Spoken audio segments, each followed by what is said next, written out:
Muy buenas tardes tengan todos ustedes. Hoy continuamos y terminamos esta serie de conferencias a nivel internacional, un gran diálogo Europa-América y conferencias del más altísimo nivel, con precisamente ponentes de la más alta talla en todas las áreas del derecho procesal, con un expertise extraordinario que son ampliamente conocidos por la comunidad jurídica. Y bueno, para tener un cierre extraordinario, hoy tenemos a un jurista de la más alta talla, el doctor Horacio Rosati, quien hemos decidido nombrarlo miembro honorario de la Academia Mexicana de Derecho, y que estamos muy orgullosos de su participación y su integración honoraria a la Academia. Gracias, querido doctor Horacio Rosati. Doctor José de Jesús Naveja Macías, un gusto saludarlo desde mi ciudad natal, Santa Fe de la Veracruz, que tiene el raro privilegio de ser una ciudad que sin ser capital de país, sin embargo ha sido sede de la Constitución. De la sanción de la Constitución originaria y de prácticamente todas las reformas de la Constitución actualmente vigentes. Así es que un gusto saludarlo desde aquí. Me siento muy honrado de poder participar en esta jornada organizada por la Academia Mexicana de Derecho. Una ciudad hermosa que tengo el gusto de haber participado y disertado en ella, histórica porque la Constitución más antigua de América Latina, de 1853, 1860 para algunos también, nace precisamente en Santa Fe, como lo dice el doctor Rosati, pues una esencia constitucionalista extraordinaria. Entonces, qué orgullo y qué placer que esté en una ciudad que me gusta y que quiero tanto como lo es Santa Fe, doctor Rosati. El doctor Horacio Rosati es doctor en Ciencias Jurídicas y Sociales. Es profesor titular de Derecho Constitucional y Teoría del Estado. Convencional constituyente de la Reforma Constitucional Argentina de 1994, una de las más importantes reformas, no de Argentina, de toda América Latina, una reforma extraordinaria, que la Argentina ha tenido muy pocas reformas muy profundas, yo me imagino que son 12 algunas, pero es un momento histórico del que participa extraordinariamente el doctor Rosati. Fue ministro de Justicia y Derechos Humanos de la Nación, fue presidente de la Asociación Argentina de Derecho Constitucional por 2 periodos, es autor de más de 30 obras y diversos colectivos, es decir, ha tirado una línea importantísima doctrinariamente, y actualmente es juez de la Corte Suprema de Justicia de la Nación en Argentina, una de las cortes más importantes, no diría de América Latina, sino del mundo, y una de las cortes más respetadas. Y hoy el doctor Horacio Rosati de Argentina tocará un tema muy importante, la justicia y verdad en el proceso penal, y va a tomarse un lapso interesante porque se va a hacer una extraordinaria recreación que al final platicaremos, que se está gestando una gran obra por parte del doctor Horacio Rosati de ese proceso judicial seguido a Sócrates. Pues tiene el uso de la palabra, que apreciado doctor Horacio Rosati. Muchísimas gracias nuevamente, muy orgulloso de participar de estas jornadas. Efectivamente, el tema de justicia y verdad es un tema que puede merecer distintos enfoques, distintos análisis, distintas perspectivas. Yo quiero centrar este tema en una perspectiva que me preocupa mucho, que es la del derecho constitucional, pero para ello vamos a tener seguramente que profundizar en alguna otra disciplina que nos auxilie, como puede ser la filosofía y también la historia.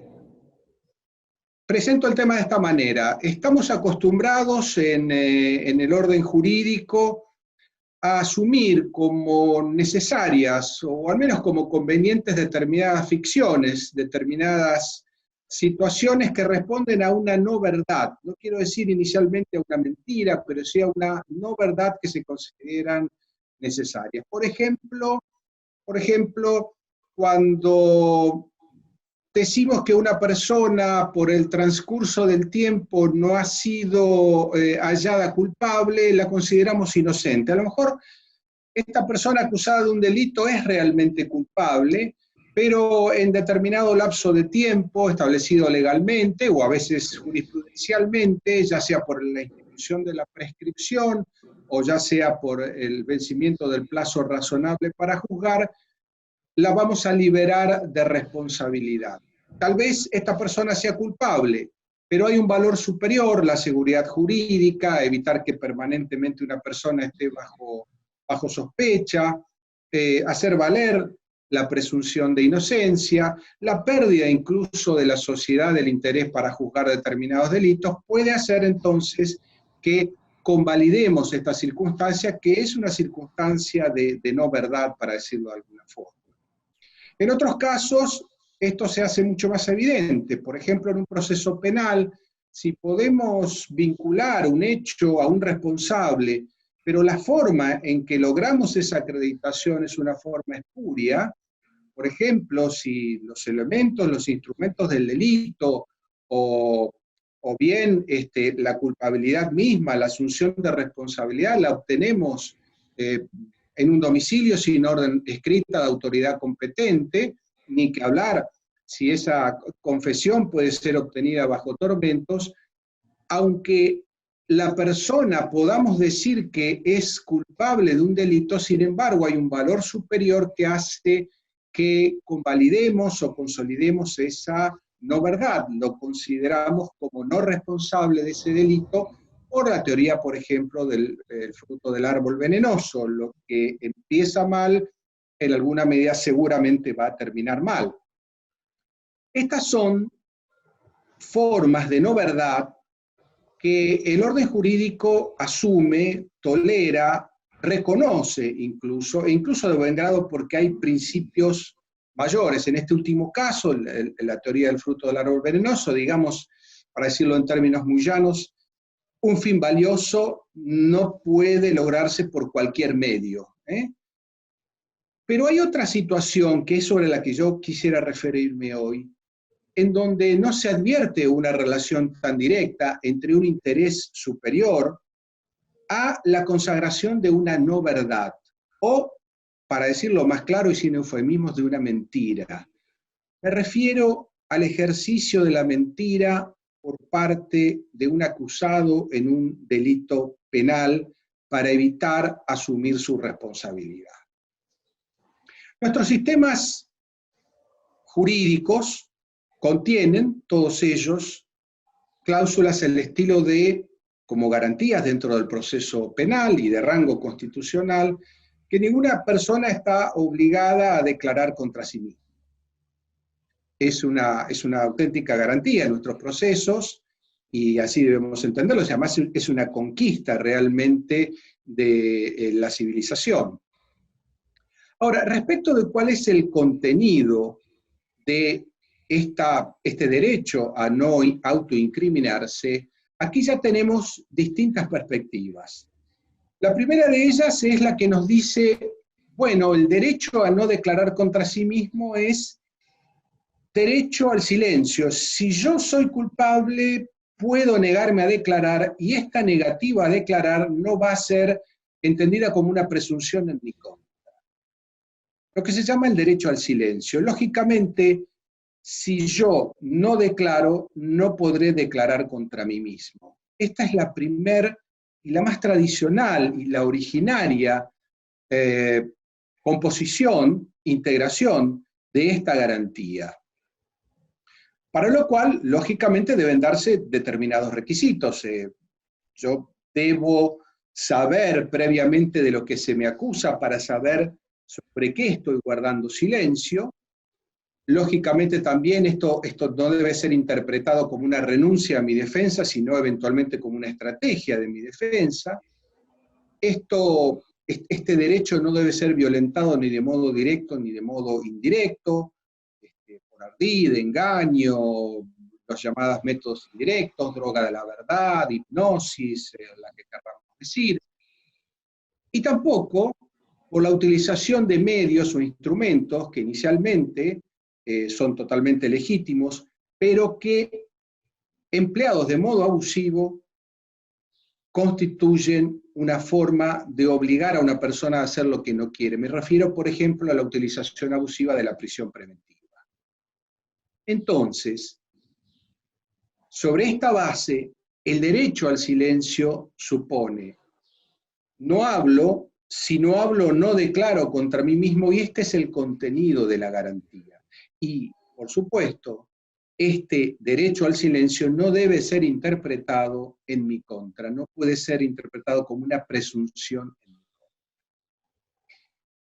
Ahora bien, tenemos otra forma de interpretar este derecho o esta garantía a no declarar contra sí mismo, que no invalida la anterior, pero que va mucho más allá.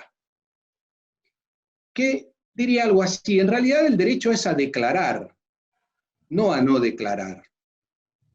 Con lo cual, si yo soy culpable de un delito y además tengo el derecho de declarar y además tengo la garantía de no declarar contra mí mismo, entonces mi declaración puede contener una mentira.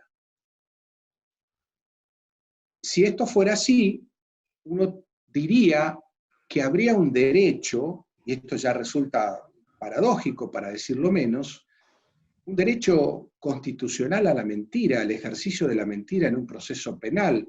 Sobre esto nos vamos a referir en esta exposición. Esta mentira que una persona podría decir, si es que convalidamos este derecho, ¿tiene límites? Una persona inculpada, para no asumirse responsable, podría mentir en tanto no perjudica a un tercero, en tanto no involucra a un tercero. Toda mentira en general siempre perjudica a un tercero, también podríamos preguntarnos, en la medida en que desvía una investigación, en la medida en que de alguna forma está afrontando o afrentando al derecho de la sociedad a investigar a través de sus representantes legales la existencia y la responsabilidad en torno a un delito. ¿Qué rol juega el juramento de decir la verdad en el derecho, supuesto derecho, a mentir en un proceso penal? Bueno, son todas preguntas inquietantes y muy actuales. ¿Por qué? Porque cuando uno en nuestros países analiza y ve cómo funcionan los sistemas judiciales, uno ve que el ejercicio de la mentira en las declaraciones de los acusados en sede penal es, para decirlo menos, tolerada. No genera, en términos generales, no se considera una circunstancia agravante, no genera una agravación de la pena, es decir, que está tolerada, digamos, dentro del marco de la práctica judicial. Quisiera detenerme un minuto en el tema del juramento, porque también, si uno hace la arqueología, se hace el análisis histórico del juramento. Hay un trabajo de Michel Foucault muy interesante sobre el tema, una de las conferencias que da en la Universidad Católica de Río de Janeiro en los años 70, luego incorporada a la verdad y las formas jurídicas, conferencia que luego reitera en la Pontificia Universidad de Lovaina en los años 80. Él analiza el valor del juramento en la Grecia presocrática, ¿no? Él toma un pasaje de la Ilíada de Homero y específicamente se refiere a una carrera de carros tirada por caballos que organiza Aquiles en homenaje a Patroclo y que enfrenta, entre otros competidores, a Menelao, que tiene los caballos más, digamos, más rápidos, y Antíloco, el joven Antíloco. Bueno, en esta competencia es evidente que va a ganar Menelao. Antíloco, para evitar que gane Menelao, lo encierra, es una maniobra antirreglamentaria, y cruza antes la meta. Cuando Menelao le cuestiona su accionar, Antíloco niega haber cometido una irregularidad. Y cuando Menelao le dice si estaría dispuesto a jurar por Zeus sobre lo que ha dicho y ratificarlo, ahí él dice: no estoy en condiciones, y entonces es como que da la razón. Es decir, había un temor a que el juramento a decir la verdad falseado tuviera realmente consecuencias.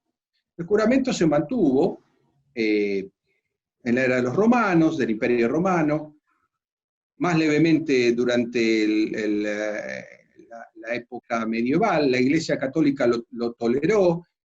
Hubo muchos falsos juramentos, con lo cual empezaron a hablar de los juramentos de Dios, es decir, sobre los santos evangelios, sobre la cruz, etc., hasta que después se desterró.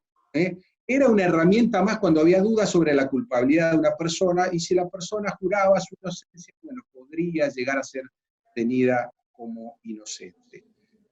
Pero nuestros sistemas jurídicos procesales actuales, en la Argentina es así, no solamente en el ámbito del Código Procesal, Argentina como México es un país federal, no solamente el Código Procesal nacional, sino los códigos procesales provinciales, la regla es que no debe exigirse a una persona el juramento, porque esto significa ponerla en una situación de violencia moral. Y es muy raro esto. Incluso la jurisprudencia de la Corte Argentina en el siglo XIX y también en el siglo XX, en el caso del Atlántico, que es muy paradigmático en este sentido, dice que en realidad no se debe poner a la persona frente a la coacción moral de estar obligada a decir la verdad. Y que ponerla en esa situación supone violentar su derecho a no autoincriminarse. Es curioso cómo se reflexiona. Pareciera que para salvar el juramento, para evitar que sea falseado, dejamos de lado la verdad. Importa más el juramento que decir la verdad, ¿no es cierto? Y entonces la práctica y además la legislación impide prestar juramento. Creo que es interesante que reflexionemos dónde está quedando la verdad en estos procesos judiciales en la medida en que tengamos normas de esta naturaleza y que además se naturalicen y se asuman con absoluta normalidad. Pues bien, hubo un momento histórico, un caso paradigmático, que en gran medida marca un antes y un después en nuestra forma de pensar los procesos judiciales y los procesos penales, donde una persona acusada, es un hecho histórico, decidió, pese a las consecuencias que podía tenerle, decir la verdad. Me refiero al juicio de Sócrates. Para lo cual tenemos que tratar de proyectarnos a una época y un lugar donde, insisto, en gran medida comenzó todo para nosotros. Donde la reflexión, el logos, la racionalidad de las conductas humanas comenzaron a prevalecer sobre una explicación mítica, sobre una explicación mágica, de fuerte contenido religioso. En el año 399 a.C., Sócrates es acusado por 3 ciudadanos atenienses, Meleto, Ánito y Licón, acusado de desobedecer a los dioses de la ciudad. Y eso para la ciudadanía ateniense era un delito muy grave. No tenemos que pensar con la mentalidad del siglo XXI, con esta separación que para nosotros es tan clara entre lo religioso, lo político y lo jurídico, porque en aquella época realmente esto no acontecía. Era todo un mismo, formaba parte de una misma cosmovisión, de una misma paideia, digamos, el etos de la polis griega era tener justamente fuertemente vinculados a los dioses que intervenían en la vida cotidiana de las personas. Quiero decir con esto, primero, no cometamos el error de proyectar nuestra percepción actual sobre un hecho del pasado, y segundo, tengamos presente que esto era, para los atenienses de la época, un grave delito. Porque además Sócrates exponía su forma de pensar libremente, influía sobre la juventud, él conversaba cotidianamente en el ágora de Atenas, ponía en tela de juicio, con una visión fuertemente crítica, el pensamiento establecido, a veces ridiculizaba con su forma de dialogar a quienes se prestaban a hacerlo con él. Entonces es acusado de este delito llamado de asevia, delito de asevia. Y fíjense ustedes que en esa época, conspirar contra una forma de vida donde regía la democracia de esa época, una democracia que si bien estaba circunscripta a los ciudadanos, dentro de los ciudadanos era una democracia plenamente participativa. Considero también un error que proyectemos nuestra actual percepción sobre esa realidad. Había esclavitud, las mujeres no tenían derechos, por supuesto los extranjeros tampoco, o no tenían los derechos políticos, pero comparado con el contexto de esa época y de épocas anteriores y de épocas posteriores, ese siglo de oro de Atenas, que en realidad fueron apenas 60, 70 años donde florecieron el teatro, los dramaturgos, los escultores, los filósofos, ese siglo de oro de Atenas merece estar puesto realmente en el ámbito de los grandes momentos de la cultura occidental. Vuelvo a Sócrates. Los testimonios que tenemos sobre este juicio que ocurrió realmente son testimonios de la defensa, no tenemos testimonios de la acusación. Entonces aquí ya tenemos una perspectiva que a lo mejor sea parcial. Tenemos fundamentalmente el testimonio de Platón, discípulo de Sócrates, en su Apología de Sócrates, también en el Eutifrón, el Fedón, el Critón y la Carta Séptima. Tenemos las referencias de Jenofonte, que también fue coetáneo de Platón y de Sócrates, en su Apología de Sócrates y sus Recuerdos de Sócrates, y algunas otras referencias, la de Diógenes Laercio, que ya está en el siglo II y III después de Cristo, digamos por testimonios de segunda mano. Recordemos que tanto tanto Platón como Jenofonte son coetáneos al hecho. Platón participó del proceso como oyente, Jenofonte no. Por eso nos vamos a basar predominantemente en la conocida Apología de Platón. Sócrates no dejó nada escrito, con lo cual todo lo que sabemos de Sócrates es por Platón, y por supuesto que los estudiosos se preguntan cuánto hay de Sócrates en Platón y cuánto hay del propio Platón que pone en boca de Sócrates, pero bueno, eso sería un tema para otro momento. Los ciudadanos atenienses tenían el derecho y casi la obligación de acusar a aquellas personas que conspiraban contra el estilo de vida, que era un estilo de vida muy libertario teniendo en cuenta las costumbres de la época. Y aquí, si leemos la versión, por ejemplo, de la percepción que tiene Hegel en su Filosofía de la Historia de este juicio, de este proceso, él lo describe como una terrible tragedia, porque los dos, tanto Sócrates como sus acusadores, perseguían lo mismo, defender un estilo de vida. Para Sócrates el estilo de vida estaba basado en la libertad de expresión, y por eso él se movía de la forma en la que se movía. Para sus acusadores, el estilo de vida estaba puesto en entredicho, en cuestión, en crisis por la actitud de Sócrates al cuestionar los dioses de la ciudad.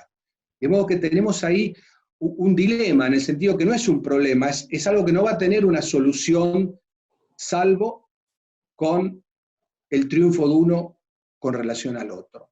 Pero los dos, acusadores y acusados, van a tener en alguna medida la misma intencionalidad. Este delito no está establecido, este delito de asevia, no está establecido con la precisión que hoy le requerimos a nuestra legislación penal. El tipo penal de la asevia era conspirar, desconocer, subestimar a los dioses, y la apreciación, interpretación de cuándo esta tipicidad se concretaba estaba dirimida al jurado.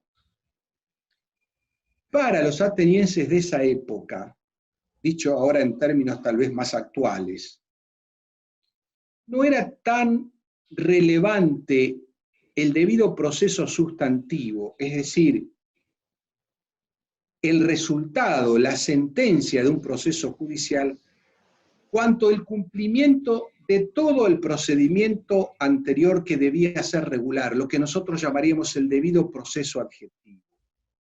Es decir, si se cumplían las reglas procesales propias de la época, y vamos a describir sintéticamente cuáles eran. Si estas reglas estaban cumplidas, entonces debía aceptarse el resultado, porque el resultado formaba parte de una deliberación racional del jurado sobre un tipo penal que era un tanto brumoso si lo analizamos desde la perspectiva actual, que requiere una tipificación muy concreta de cuáles son las acciones y las omisiones que ingresan en el campo antijurídico. Bien, ¿cómo funcionaba un proceso judicial en la época de Sócrates y cómo funcionó para él? ¿Y cómo se vincula esto con la verdad, la mentira y el desarrollo del proceso? En primer lugar, como decíamos, los ciudadanos tenían la obligación de acusar. Ellos, cuando acusaban, debían plantear una especie de seguro de caución, es decir, que la falsa denuncia les hacía perder el depósito, pero además podían imponerle una multa en caso de falsa denuncia y además eventualmente hasta echarlos de la ciudad. El destierro era la peor de las penas para los atenienses, ¿no es cierto? El ostracismo. Es decir, que había que tener mucho cuidado cómo se hacía esta denuncia. Luego, en un caso grave como el caso de Sócrates, había una audiencia preliminar que estaba asumida por el juez de la causa, que era el arconte rey, que convocaba a las partes, acusador y acusado, y si él advertía una verosimilitud en la denuncia, entonces convocaba al juicio público. El juicio era público realmente. El juicio de Sócrates se dio en una plaza pública, donde estaban los jurados. Los jurados eran varios centenares de personas, en el caso de Sócrates, 501 los jurados. Varios centenares sorteados, dependiendo del delito eran más o menos, ¿no es cierto?, la cantidad de jurados, sorteados con pocas horas de anticipación para evitar la influencia, el soborno, entre 6.000 voluntarios que se anotaban anualmente, que a su vez eran reclutados de los distintos demos o barrios de Atenas, para lograr una composición lo más plural posible. Todos ciudadanos mayores de 30 años, hombres, varones. El proceso debía iniciarse y terminar el mismo día, es decir, normalmente media mañana o mediodía, dependiendo si estaba en invierno o en verano, y llegar antes que cayera el sol. Tenía que haber sentencia, y si había condena tenía que haber pena también, porque eran dos votaciones distintas. El acusador o los acusadores podían plantear cuál era la pena que proponían para el delito, y en este caso los acusadores de Sócrates plantearon, por la gravedad de la actitud de Sócrates, la pena de muerte. El acusado, si era condenado, podía luego plantear una pena alternativa. Había derecho a una asistencia técnica. Sócrates la tuvo, aunque la rehusó. Los jurados, una vez que se formulaban la acusación y la defensa, para lo cual ambas partes tenían el mismo tiempo, que se controlaba con un reloj de agua llamado clepsidra, un instrumento donde había una vasija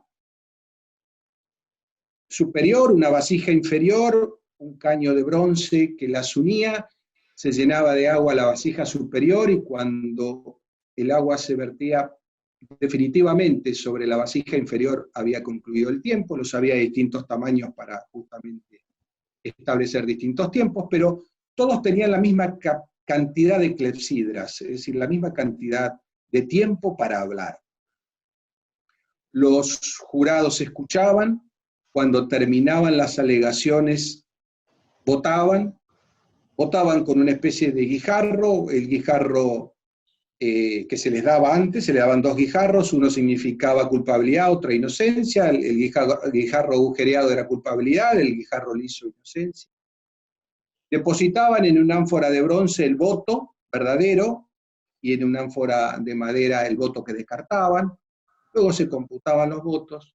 Si había culpabilidad, entonces venía una segunda instancia del proceso donde se establecía la pena y se votaba de nuevo la pena que correspondía. Bueno, finalmente, antes que cayera el sol, el proceso se había terminado, cada uno se iba a sus casas. El proceso, decía yo, era público y era uno de los entretenimientos o espectáculos más concurridos en la época. De la misma forma que eran los espectáculos teatrales en el anfiteatro, sobre todo el anfiteatro de Dionisio en Atenas. Es decir, que podríamos imaginar, si nos proyectáramos en el tiempo, que un día en el Ágora se da en una plaza pública el juicio de Sócrates y otro día en un anfiteatro situado a 2 kilómetros de distancia se proyecta, se representa Edipo Rey de Sófocles. Sófocles, que también era contemporáneo de Sócrates, o Antígona, también de Sófocles.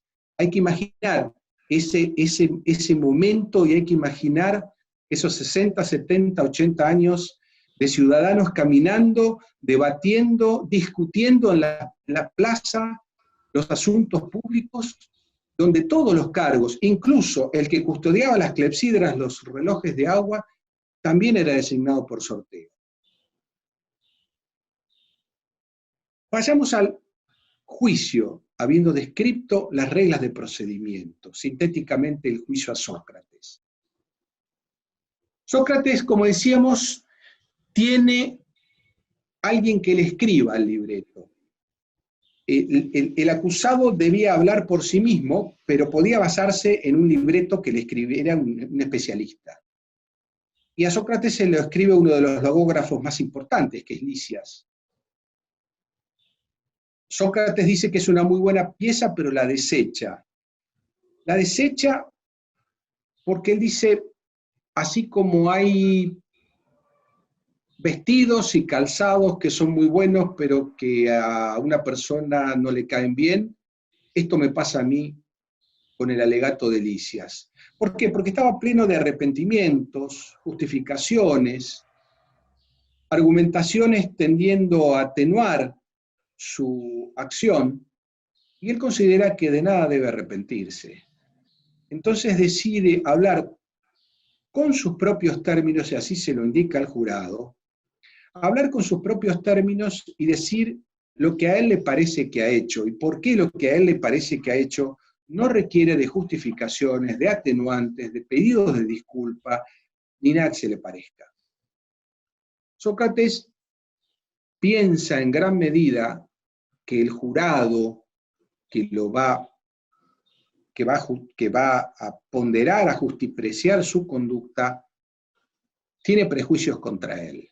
El tema del prejuicio en el jurado es un tema muy relevante, y él piensa que hay prejuicios contra él. ¿Por qué? Porque él ha sido, conforme a su criterio, difamado muchas veces en Atenas.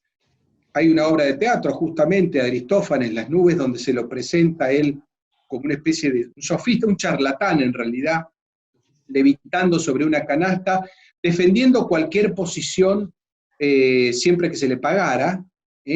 Esto yo creo que es importante, es decir, el que defiende cualquier posición en la medida en que se le pague, y aquello de Lisias, tengo los argumentos para que puedas lograr o una absolución o una sanción menor, y Sócrates dice, nada de esto es para mí.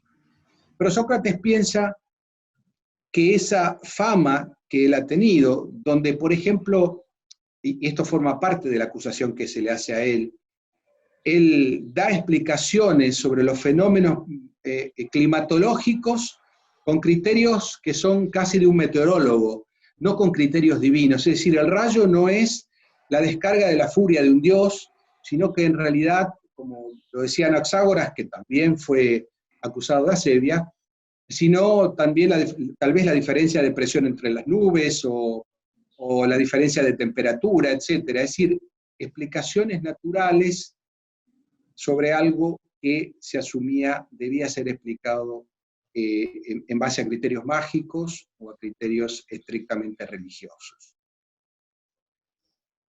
Sócrates entonces considera de que hay un prejuicio sobre él y en su alegación llega a decir que está casi seguro de que lo van a condenar.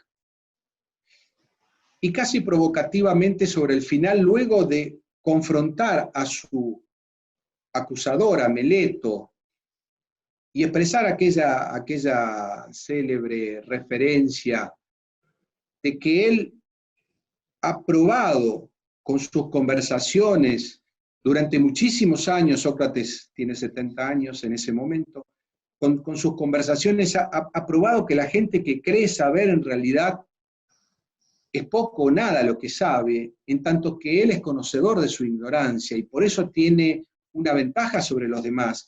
Y por eso el oráculo de Delfos, cuando se le preguntó cuál era el hombre más sabio de Atenas, dijo: nadie es más sabio que Sócrates, en una expresión que daría para una conferencia, ¿no es cierto?, en sí misma. Siempre los oráculos que eran intermediarios entre los dioses y los seres humanos hablaban en términos enigmáticos, de modo que uno podía interpretar, como le pasó a Edipo, por ejemplo, podía interpretar en un sentido o en otro el mensaje.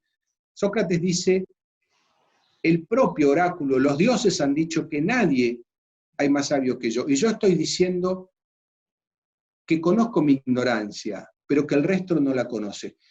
En este intercambio con su acusador lo ridiculiza, y él termina afirmando en el proceso, dirigiéndose al jurado, que por más que lo condenen 1000 veces a la pena de muerte, él va a seguir actuando como lo ha hecho hasta ese momento. Todo un desafío, ¿cierto? Todo un desafío. Todo lo contrario a una estrategia procesal basada en ver cómo se puede una persona liberar de la responsabilidad.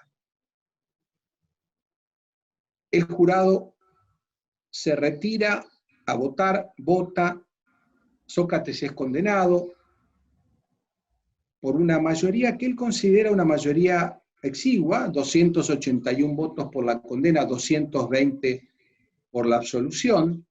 Él agradece a las personas que han considerado que era inocente, y llega el momento en donde él debe proponer una pena alternativa a la que se le ha propuesto, que es la pena de muerte.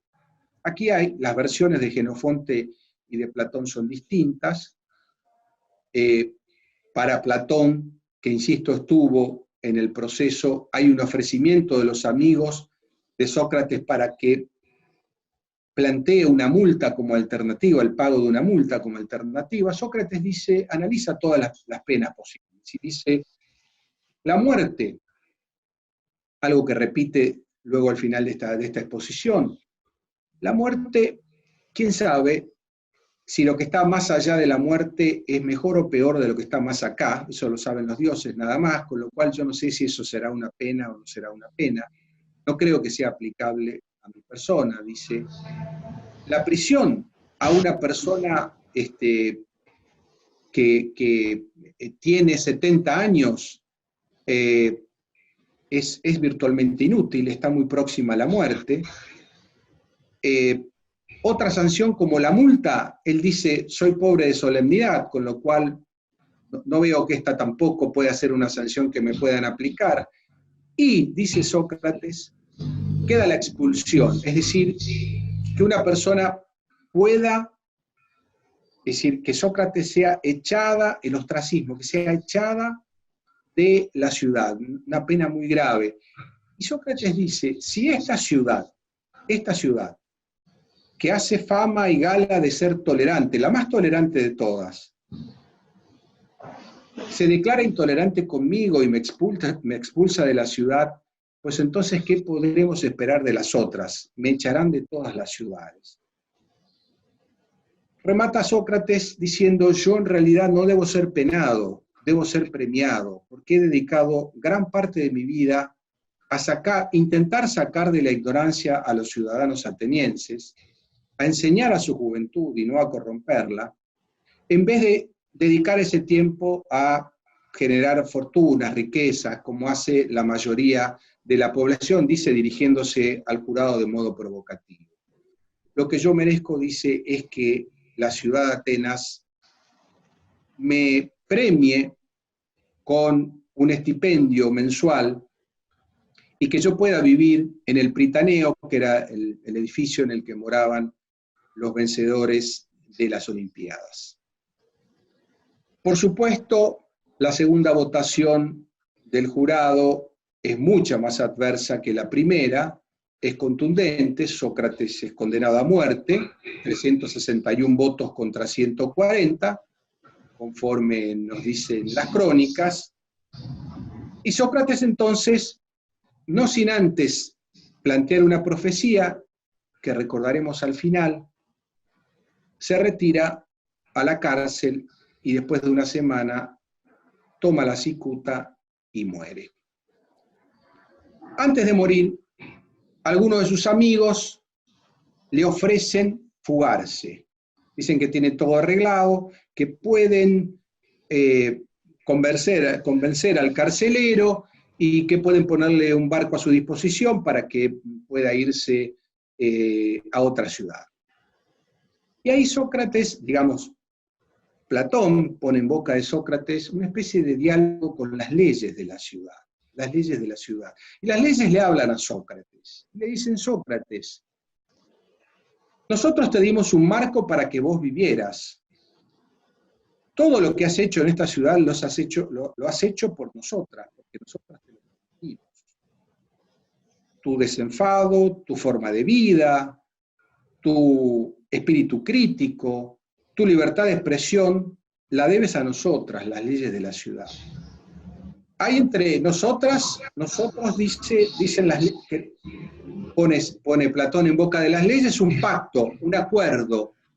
Es decir, nosotros de alguna forma te hemos permitido esto. Si vos no hubieras querido regirte por nuestras leyes, te hubieras ido antes, tuviste 70 años para irte y te quedaste. Y terminan las leyes diciéndole: no hagas el ridículo fugándote ahora y acepta tu destino.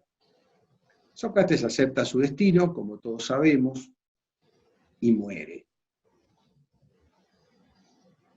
¿Cuál es? Porque el tiempo, digamos, de mi reloj de agua de la clepsidra se está terminando.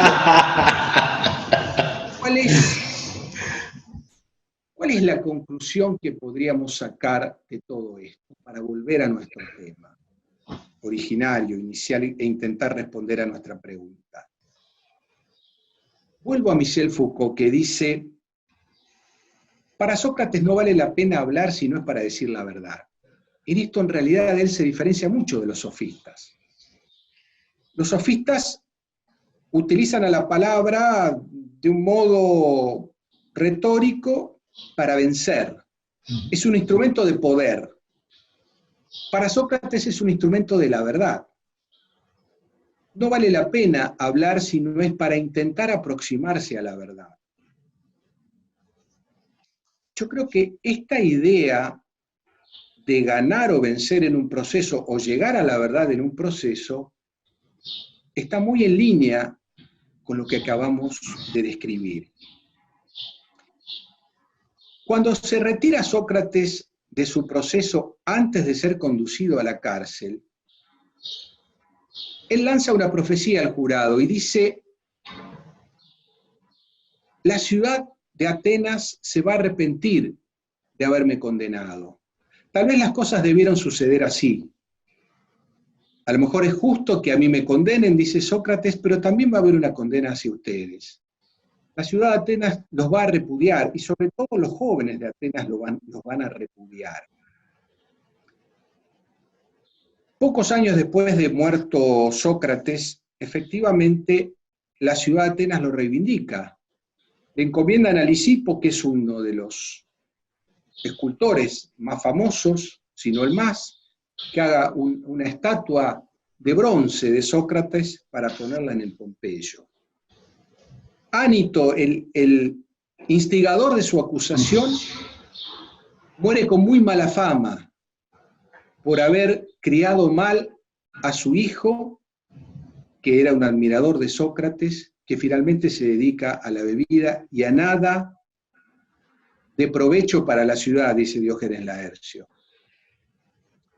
El mismo Meleto, que lo ha confrontado en el proceso público, es condenado a muerte.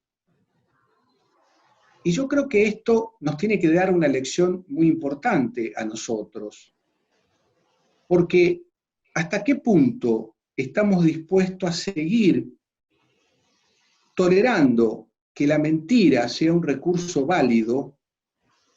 No ya el derecho al silencio, sino la mentira en un proceso penal para evitar, para liberarnos de una acusación que es verídica y que es real. Cuando antes, algunos minutos antes decíamos, el que miente puede mentir siempre que no comprometa a un tercero, y siempre hay un compromiso a un tercero que es la sociedad que quiere esclarecer un delito. Desviar la investigación a través de un ardid es de alguna forma perjudicar al prójimo que busca esclarecer un delito. Yo no digo que sea obligatoria la confesión, lo que digo, para eso está el derecho al silencio y a no declarar. Pero de ahí a entender que hay un derecho constitucional a la mentira, me parece que hay un paso demasiado grande que yo no comparto en absoluto. Para mí el derecho a no autoincriminarse se agota en el derecho al silencio, que puede ser renovado en cualquier momento del proceso judicial, por supuesto, que es una estrategia de defensa válida, pero que yo no creo que sea legítimo que bajo el ropaje del derecho a autoincriminarse entendamos comprendido un derecho a mentir, un derecho a mentir. Creo que deberíamos comprender finalmente que las injusticias que no se comprenden en el presente seguramente las sabremos de lamentar en el futuro. Y convalidar naturalmente la mentira me parece que es algo que hoy lo vemos casi con naturalidad en nuestro sistema judicial, pero que creo que no podremos esperar de eso muy buenas noticias, sino en términos generales, muy malas noticias. Y por qué no decir, en gran medida, cierto desprestigio que tienen nuestros sistemas judiciales en los países se debe al imperio muchas veces del ardid por sobre la verdad, de la esgrima por sobre la verosimilitud, y no creo que podamos esperar algo bueno por esto del fruto del árbol venenoso, ¿no es cierto? Lo que empieza mal en términos generales va a terminar mal. Aquí dejo y quedo a disposición si hay preguntas. Extraordinario, y al final platicaremos un poco de esta obra que se está realizando, que es extraordinaria, por parte del doctor Horacio Rosati, y qué bueno en este tema de cómo se termina ponderando el discurso, la retórica sobre la verdad, y ahí viene la esencia de la pregunta para ver qué es lo que debe permear precisamente al proceso judicial, como atinadamente lo está diciendo usted, y ese desprestigio que ha generado precisamente en muchas de las de los poderes judiciales en América Latina, pues una poca credibilidad. Qué bueno que lo señala, por eso nos agrada mucho en este marco tenerlo cerrando a usted, doctor Horacio Rosati, y preguntarle, la verdad es un proceso, en un proceso judicial, ¿resulta ser para usted un descubrimiento o una construcción, doctor Horacio Rosati?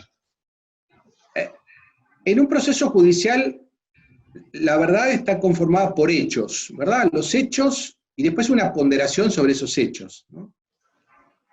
El delito existió, el hecho existió o no existió, tal persona la cometió o no la cometió. Sobre los hechos yo creo que básicamente es un descubrimiento, es decir, des-cubrimiento. Cuando uno dice descubro o develo es algo que existía de antes, ¿verdad?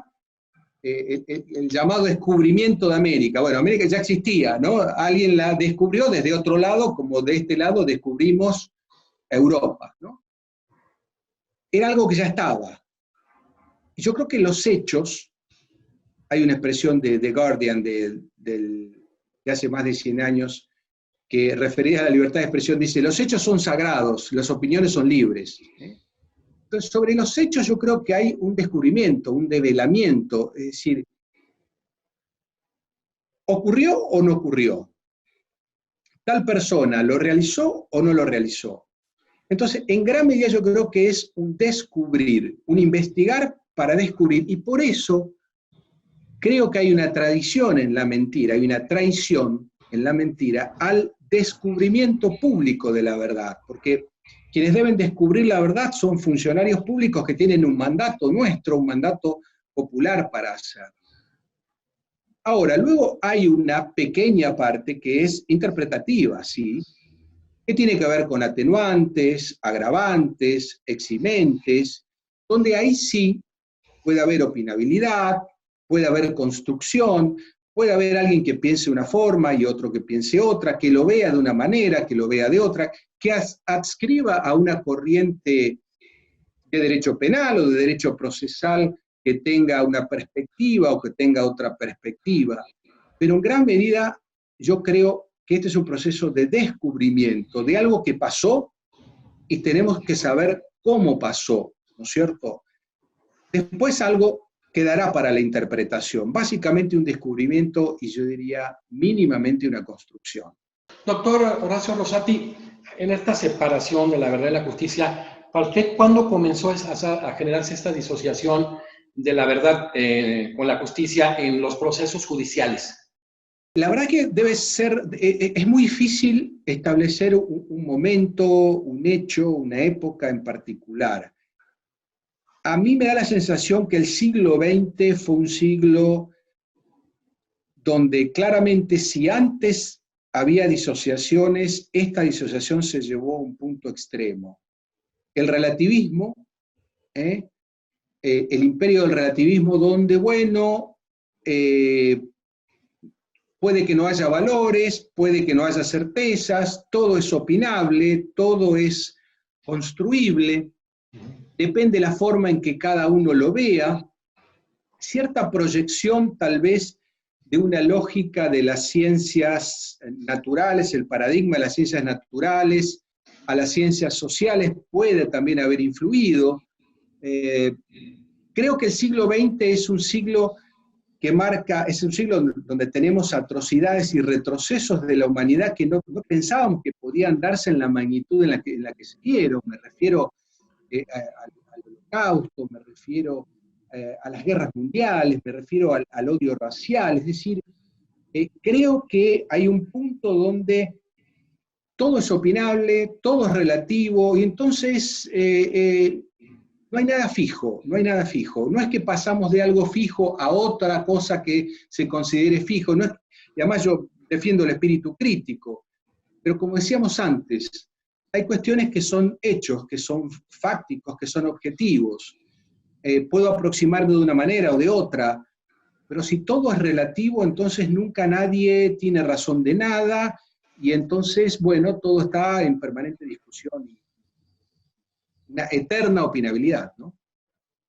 Sí, sí, tener siempre de punto de partida al ser humano, ¿no? O sea, no al objeto. Entonces eso Tal genera. cual, tal cual. Doctor Horacio Rosati, ¿en qué sentido se tiene actualmente el juramento de decir verdad en los procesos judiciales? ¿Dónde está posicionado? Yo creo que el juramento es una consecuencia, es un instrumento, ¿no es cierto? Es una consecuencia de la palabra. Si no vale la palabra, no vale el juramento, ¿no es cierto? El juramento si la palabra pierde su valor, y la palabra durante el siglo XX y en parte del siglo XXI ha perdido su valor en más de un sentido, desde lo etimológico, ya casi no tenemos, bueno, decía Nietzsche, solamente puede definirse lo que no tiene historia, ¿no? A medida que una palabra comienza a tener historia, ya cada uno la va interpretando como le parece, ¿eh? Es decir, todos somos democráticos, desde el más autoritario al más libertario, todos somos democráticos, nada más que todos entendemos la democracia de una forma determinada, ¿no? Entonces, me parece que es necesario volver al valor de la palabra, volver a entender la relevancia que tiene la justicia en nuestras sociedades, para lo cual deben darse algunos presupuestos, pero también la justicia debe empujar para que esos presupuestos se den, me refiero a la igualdad de oportunidades. Pero la justicia es un valor fundamental. Si nosotros entendemos que la justicia está en el mercado, es algo que, bueno, dependiendo de la oferta y la demanda de la palabra, yo puedo lograr una tal resolución o tal otra, bueno, conforme a la conveniencia, que esto es algo que hay que bilateralizarlo, que bueno, todos somos víctimas y todos somos victimarios. En un punto es cierto que todos somos víctimas y todos somos victimarios de un sistema, de una herencia, pero el relativismo hasta la última instancia nos va a llevar a que entonces más vale que no se averigüe ningún proceso penal, que no se abra ninguno, porque todo terminará en una nebulosa donde, bueno, nada termina siendo de un color ni del otro, sino conforme a la perspectiva que se mire. Yo creo que hay que volver al valor de la palabra, afirmar el valor de la verdad, cuestionar, sancionar el ejercicio de la mentira, entender que no es una argucia individual, sino que es un perjuicio colectivo el que se genera a toda la sociedad, no saber, y a partir de ahí entonces sí creo que se puede reivindicar el juramento y establecer eventualmente una sanción mayor para, tal vez no para el que ha jurado en vano, sino para el que ha mentido en un proceso desviando la investigación y llevando tal vez a una pesquisa que haya generado mortificación en un inocente que fue investigado en función de su hipotética culpabilidad. Sí, es que esa es la trascendencia que tiene el tema y que hoy en día debe retomarse, ¿no? Para generar la credibilidad, porque hablaba usted todo este juicio y la confusión que se hacía con Sócrates con relación a que pertenecía precisamente a los sofistas y cómo se ponderaba ese discurso, ¿no? Sobre la misma verdad y se eclipsaba la verdad. Entonces, hay que cambiar este sentido. Yo creo que esta es una verdadera construcción que se está gestando desde esta conferencia. Doctor Horacio Rosati, ¿qué ponderación tiene usted en particular sobre el juicio por jurados? Yo lo defiendo, lo he defendido mucho en la Argentina. Nosotros tenemos 3 cláusulas en la Constitución argentina, ya desde 1853, que establecen el juicio por jurado en nuestro país. Sin embargo, nunca se ha reglamentado y nunca se ha aplicado a nivel federal. ¿Por qué? Uno debe preguntarse por qué. Bueno, porque muchas veces se tiene desconfianza en el pueblo. Yo siempre tengo confianza en una mirada colectiva de los problemas. Creo que un juicio por jurados debidamente dirigido por un juez que asegure la defensa en juicio, la igualdad en el tratamiento de los temas, el control, por supuesto, de la prueba, la asistencia letrada, me parece, con buenas instrucciones a los jurados, me parece que lo otro es de sentido común. En ese sentido, el caso del juicio de Sócrates, más allá del resultado que aparejó, bueno, a lo mejor debió haber sido así, decía el propio Sócrates, si no, no estaríamos hablando de él en este momento, ¿no? El pueblo o el jurado se equivoca, sí, los jueces también nos equivocamos, Los jueces no salimos de otro lugar que no sea del pueblo también, con lo cual normalmente se dice que los jurados son influenciables. Bueno, tienen el mismo nivel de influencia que puede tener un juez letrado. Se dice que este es un saber técnico y yo creo que es un saber prudencial. Por supuesto que sigue reglas técnicas, pero luego la decisión me parece que es prudencial. Cuando se dice el tema de la fundamentación, de la que tanto se habla, es decir, bueno, pero el jurado dice culpable o inocente y no sabemos cuál es la fundamentación y esto nos impide ejercer, por ejemplo, un derecho a apelar. Bueno, yo que soy juez le digo que el juez en algún momento, cuando ve los hechos, nosotros como Corte Suprema de Justicia en realidad somos jueces de jueces, somos tribunal de tribunales, no tribunal de casos, ¿no es cierto? Es decir, nosotros vemos más bien el expediente, no podemos recrear los hechos, ¿verdad? El proceso oral. Pero nosotros también miramos el expediente con toda buena fe y en algún momento decimos, bueno, me parece que esto es así. Y a partir de que nos parece que esto es así, escribimos, no digo como un abogado de parte, pero tratamos de defender nuestros argumentos de por qué creemos que es así. E incluso incluso en un tribunal de última instancia, como es la Corte, trata de escribir los argumentos que rechazan fundamentos de la otra parte. Es decir, los fundamentos, quiero decir con esto, que un juez no actúa como una especie de poeta que se deja llevar por la inspiración y la pluma le mueve la mano y va escribiendo su gran poema. No, es un ejercicio racional a partir del cual uno dice, bueno, me parece que es culpable, y escribe sobre la culpabilidad. Es decir, me parece que en un jurado, aunque no estén los fundamentos por escrito, si la prueba conduce a una decisión y el jurado toma otra, el abogado de parte tranquilamente va a poder decir, hay una desconexión entre una pieza y la otra. Yo creo, en mi país se ha hablado mucho de la democratización de la justicia, en el sentido que es el poder de los tres poderes tradicionales menos representativos, que no tiene una representación directa, como el Parlamento y como el Ejecutivo. Y yo creo que una forma de democratizar la justicia y de entender a la comunidad lo difícil que es juzgar, es justamente el ejercicio del jurado popular. Me parece que esto también construye ciudadanía, y me parece que a veces se dice, bueno, pero hay que ser muy culto para ser jurado. Mire, en mi país cuando se escribió la Constitución en 1853, a pocas cuadras de donde yo estoy hablando, la mayoría de la población era analfabeta.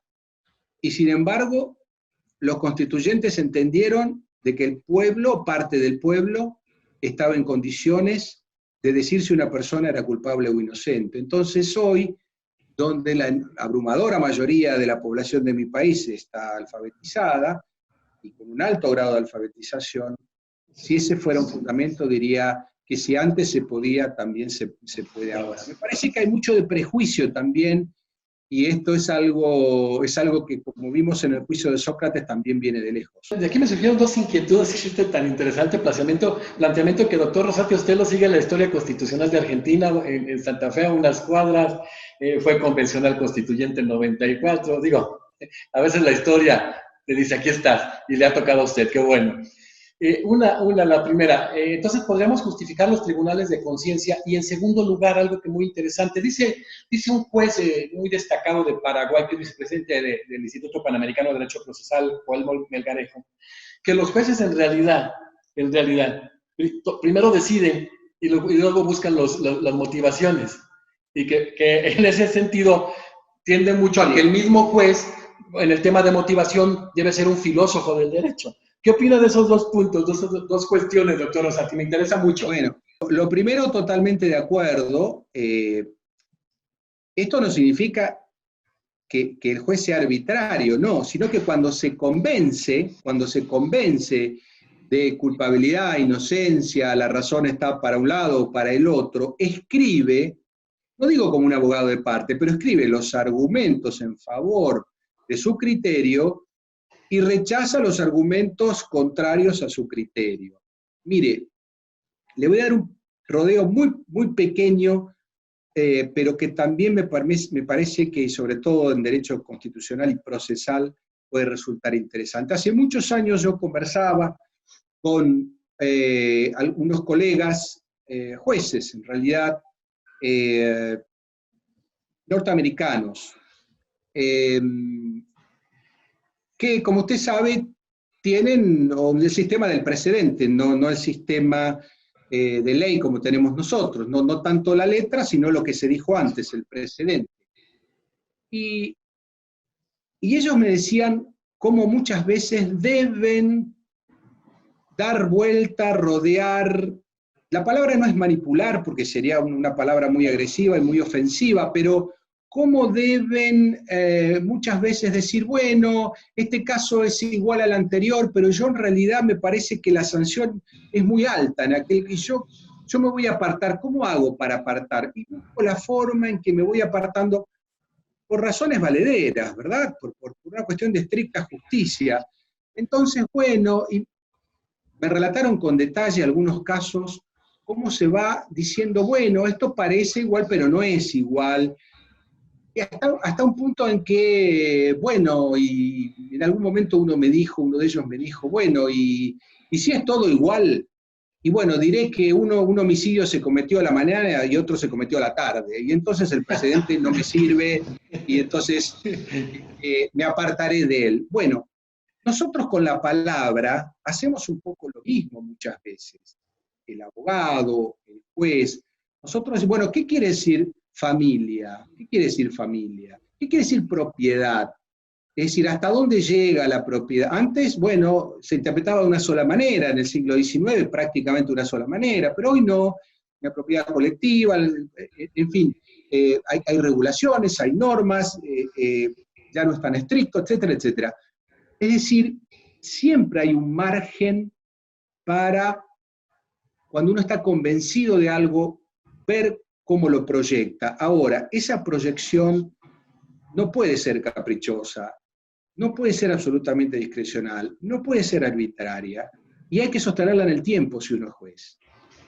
Porque si uno viene interpretando A en un momento 1, pasa a interpretar B en un momento 2, y después vuelve a interpretar A en un momento 3, uno dice, ¿qué pasó en el medio, en el B, en el momento 2?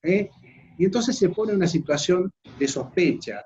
Y esto es lo que cuando se cambia el criterio, primero hay que decirlo, el juez lo tiene que decir. Voy a cambiar el criterio por este motivo. Yo sostuve esto y ahora voy a sostener esto. En la Argentina hay un caso paradigmático que es el tema del cambio de criterio de algunos jueces con relación a la tenencia de estupefacientes para uso personal. Se venía diciendo, esto es un delito. Y el mismo juez dijo años después, para mí, yo creía, dijo él, que penando al que tenía la droga para consumo personal iba a combatir el narcotráfico. Traté a una persona que hoy creo que es un enfermo o una persona que tiene un problema, lo traté como un delincuente. Esto lo dije hace 10 años, dijo el juez. Ahora estoy convencido de lo contrario, voy a cambiar mi voto. Lo cambió y después mantuvo su criterio, ¿no? Un gran juez que tuvo la Argentina. Entonces, todo esto, hay que evitar el ardid, hay que evitar citar un fallo que en realidad está diciendo otra cosa o está haciendo referencia a un contexto o a una congregación de hechos que no se corresponden con la que uno va a fallar. Hay que ser muy prudente cuando uno cita jurisprudencia. Yo soy muy prudente cuando cito un precedente y trato de que realmente refiera al caso que uno va a fallar. Si no, hay que evitarlo a esto y hay que armar un poco la propia jurisprudencia y después sostenerla en el tiempo. Y después que hay que conocer, respecto a la otra pregunta que usted me hacía, que hay que conocer filosofía del derecho, y sí, o por lo menos hay que conocer historia del derecho y hay que conocer la evolución de algunas instituciones jurídicas. Como le decía antes, no entendemos hoy por familia lo mismo que entendíamos en el siglo XIX. No entendemos hoy por propiedad lo mismo que entendíamos en el siglo XIX.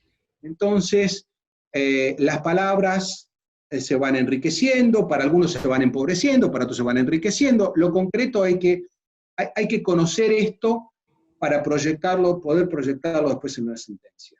Sí, porque cómo se va transformando, ¿no?, el tema del significado y significante, y de verdad que vamos a reiterar al final esa obra que está por salir, que me interesa mucho, porque en ese ejercicio, no, lo quiero dejar hasta el final, en ese ejercicio, lo que va a contribuir en este tema en toda América Latina. El doctor Horacio Rosati, después de todo este planteamiento que nos realizó, el juicio de Sócrates, que hay varios juicios más que vamos a platicar ahorita al final,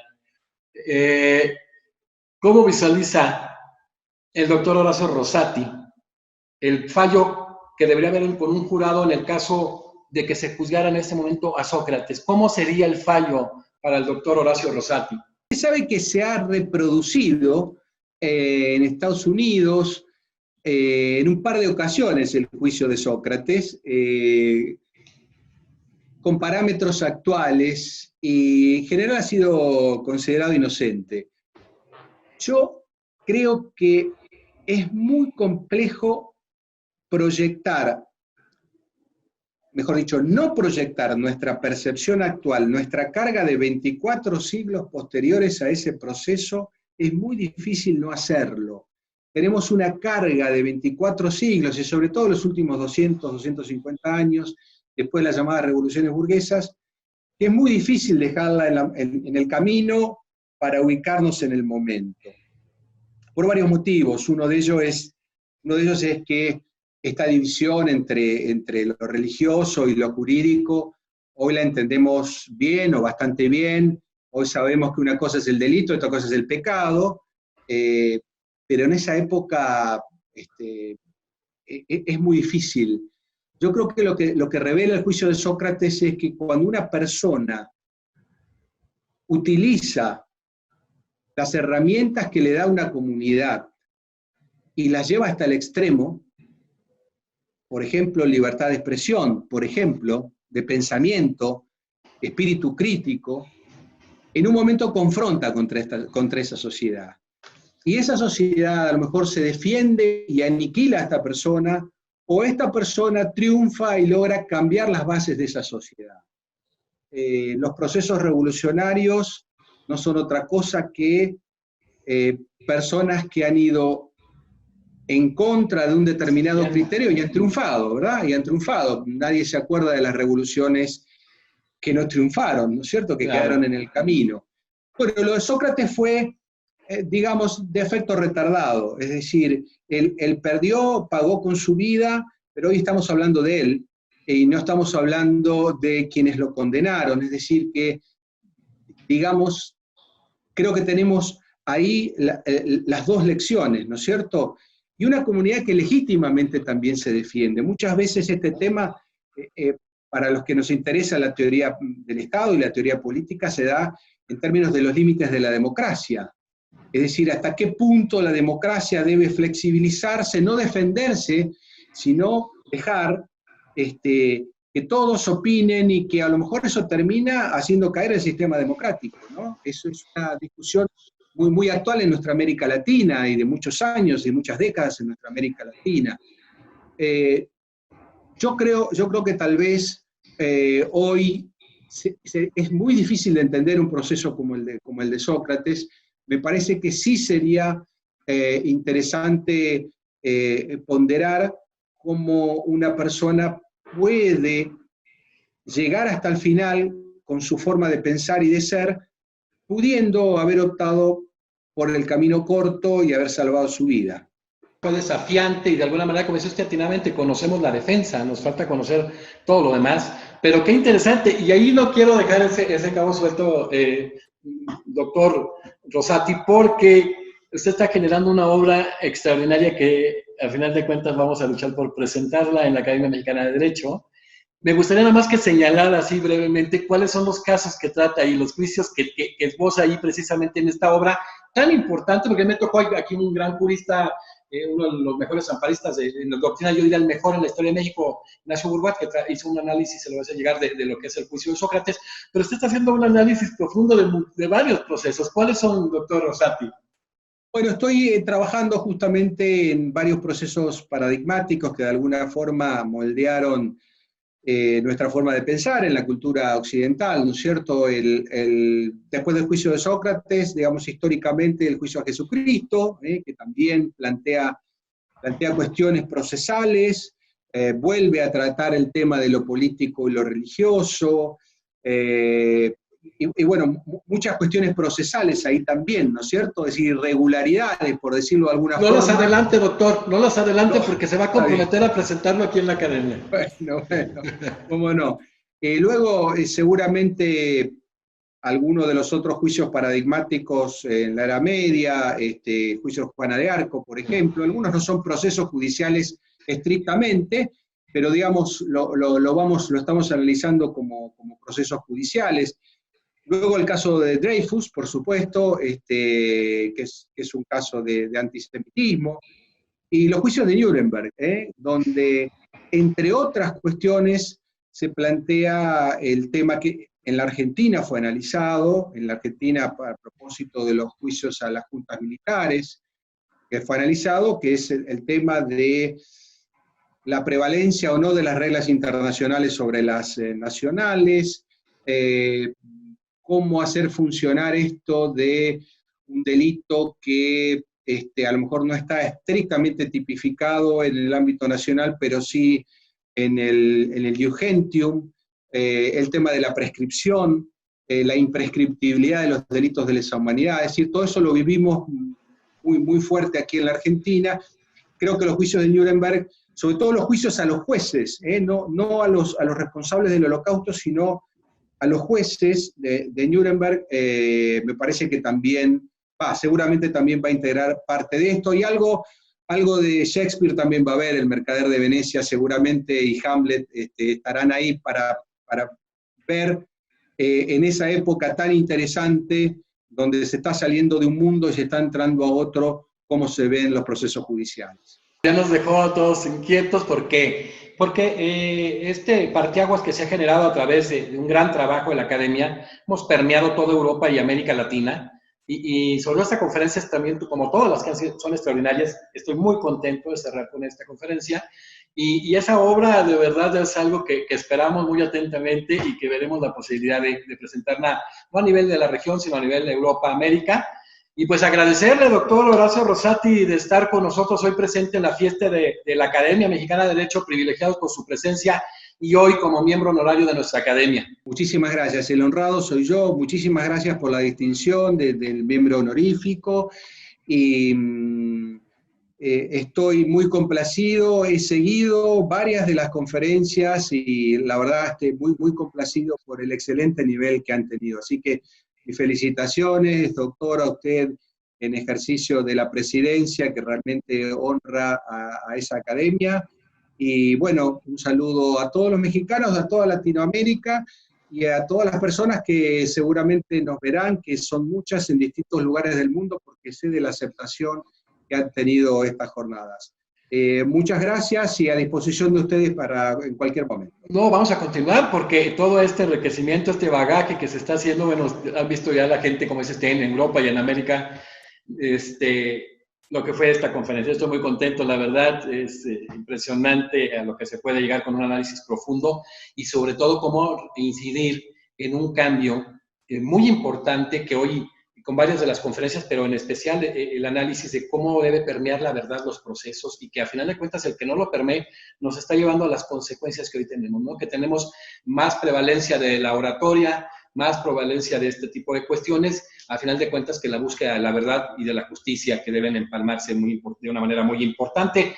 Pues bueno, concluimos este ciclo internacional de conferencias de la Academia Mexicana de Derecho, con una extraordinaria disertación del doctor Horacio Rosati de Argentina, juez de la Corte Suprema de Justicia de la Nación Argentina, haciendo la aclaración que es ministro para nosotros en México, en América Latina, magistrado, uno de los 5 ministros de una corte muy prestigiada en América Latina, una corte que sus resoluciones, que sus sentencias han permeado constantemente las resoluciones de la Corte Interamericana de Derechos Humanos, y que muchas de las sentencias han sido un verdadero bastión en ese diálogo jurisprudencial, incluso horizontal. Entonces, pues es un privilegio tener a un juez constitucional que me enorgullece y que se da con los cometidos y los desafíos del derecho procesal constitucional, que constituyen este tema de la independencia de la magistratura constitucional,